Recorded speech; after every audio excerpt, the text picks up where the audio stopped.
का? मग महाराज तर म्हणतात डोळे उघडा, पण आता उघडायचे कोणते डोळे? महाराज आमचे तर डोळे उघडायचे आहेत ना, मग तुम्ही डोळा अजून उघडा म्हणता. आता उघडे डोळे, अहो कोणते डोळे उघडायचे? तर आता लक्ष देऊन ऐका एका मिनिटामध्ये. आपल्याला जे डोळे उघडायचे त्या डोळ्याचं नाव आहे ज्ञान नावाचा डोळा उघडायचा आहे. कोणता? ज्ञान नावाचा डोळा. कारण डोळा असावा आणि मग उघडावा, बरोबर आहे की नाही? दृष्टी असली तर उघडता येईल ना, जर दृष्टीच नाही तर उघडून काय उपयोग आहे का नाही? एखादा जन्मताचा आंधळा आहे, बरोबर आहे का?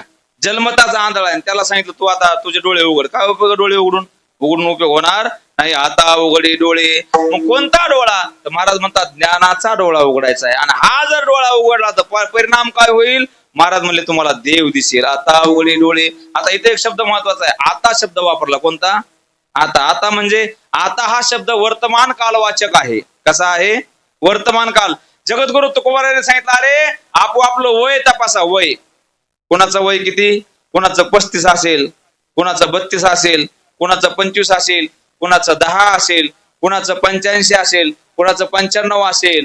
ज्याचं 95 वर्ष वय तुकोबर आहे त्याला सुद्धा म्हणतात आता डोळे उघडे. आता डोळे उघडन कीर्तनाला चल. आता तरी निदान आहे की नाही? आतापर्यंत तू काय केलं माहिती नाही, पण आता तुला कळलंय, मग आता तू काय कर? डोळे उघड. असं जगद्गुरु तुकोबार आहे जसं जसं वय प्रत्येकाला हा उपदेश करतात. जरी अद्याप न कळे बाबा, आतापर्यंत तुला कळलं नाही, पण आता कळलंय ना. तुम्हाला एक सांगू का? कळणं आणि न कळणं हे फार महत्वाचं आहे बरं का. कारण काय होतं माहितीये का? गावामध्ये भजन असतात, भजन बरं का. मला काही कळत नाही हे सुद्धा माणसाला कळलं पाहिजे बरं. गावामध्ये भजन असतात आणि प्रत्येक गावामध्ये एक भजन असा असतो की तो त्याचा आणि ह्या पेटीचा काही संबंध नसतो. त्याचा आणि पेटीचा काहीच संबंध नसतो. पण महाराज तो जर भजनात आला तर बाकीचे भजने मार्ग सरकतात. बसू द्या रामभाऊला बसू द्या. कारण ह्यांना माहिती हे लय विसूर म्हणतंय, पण ह्याला जर म्हणून दिलं ना तर हे भजनच होऊन देत नाही. हे बी तसं असतंय, आहे का नाही? त्याच्यामुळे सगळे भजने बाजूला होतात आणि त्याला पुढे बसवतात. रामभाऊ इथं नाही ना कोणी, रामभाऊ इथले सोडून चालले, आहे का नाही? रामभाऊ बसा म्हणले तुम्ही पुढं. रामभाऊला पुढे बसवतात आणि रामभाऊने अभंग चालू केला की जे गायक आहेत चांगले ओरिजिनल गाणारे आहेत, ह्या भजन्या गुपचूप कानामध्ये बोट घालतो, म्हणतो ह्या बाबाचा अभंग होऊ द्या, नंतर भजन चालू करू, आहे का नाही? कारण ते कोणत्याच पट्टीमध्ये म्हणत नाही, बरोबर आहे.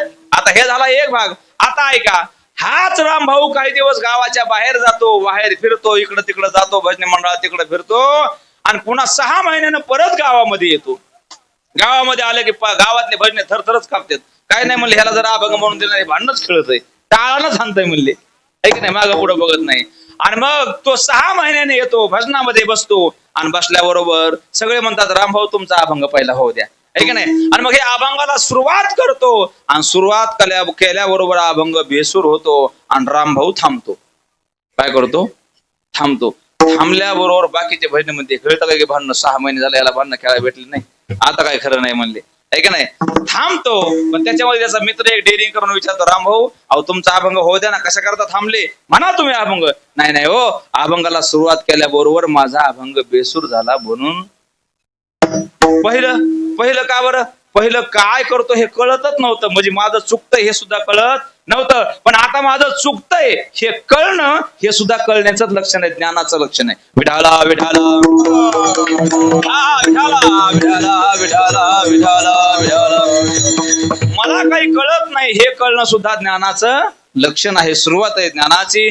आणि म्हणून महाराज म्हणतात जरी अद्याप न कळे मातेची या खोळे दगड आला पोटाशी. अरे आतापर्यंत तुला कळलं नाही, इथून पुढे जर समजा तुला नाही कळलं तर दगडामध्ये तुझ्यामध्ये काही फरक नाही. मला सांगा दगड कुणाला म्हणतात?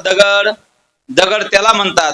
गावामध्ये फुकेवाडीमध्ये सप्ताह चालू असून सुद्धा सप्ताहाला येत नाही, त्याला काय म्हणतात? लक्ष देऊन ऐका बरं का, गोंधळ करतात. गावात सप्ताह चालू आहे तरी गोधडीमध्ये झोपलाय, त्याला काय म्हणतात?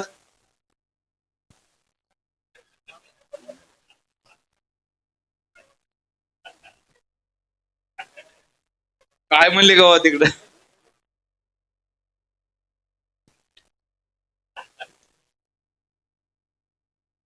म्हणजे ज्याला काही कळत नाही त्याला काय म्हणतात? दगड म्हणतात, बरोबर आहे की नाही? महाराज म्हणतात तुला सप्ताह चालू असून जर तू कीर्तनाला नाही गेला तर मातेची या खोळे दगडाला पोटाशी. अरे नुसता दगडच नाही, तुला मनुष्य देह मिळून सुद्धा त्या मनुष्य देहाचा तो काही उपयोग केला नाही. अभंगाचं दुसरं चरण. मनुष्य देह ऐसा नेह, मनुष्य देह ऐसा नेह.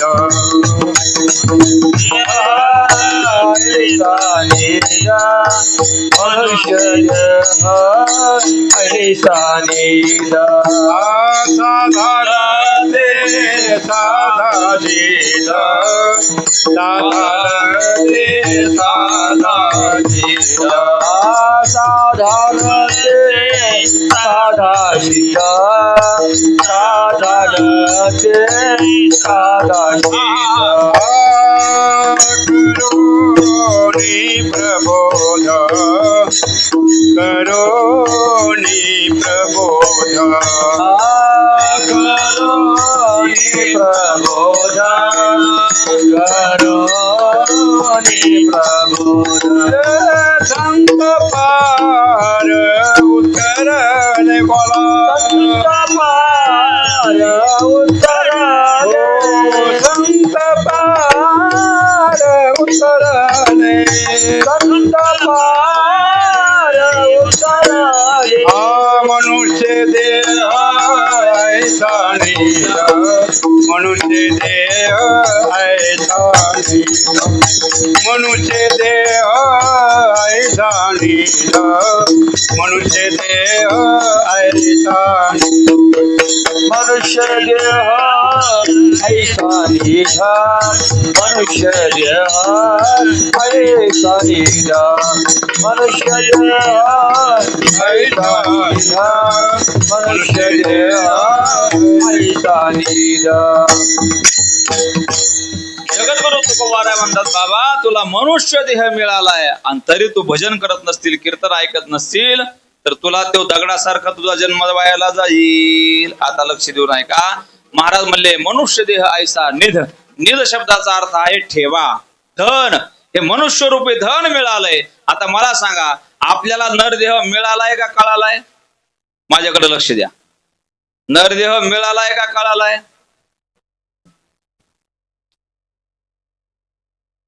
मिळालाय, बरोबर आहे की नाही? पण कळालाय का? नाही ना कळाला. बरं झालं एवढं तरी कळालंय. शिव कळाला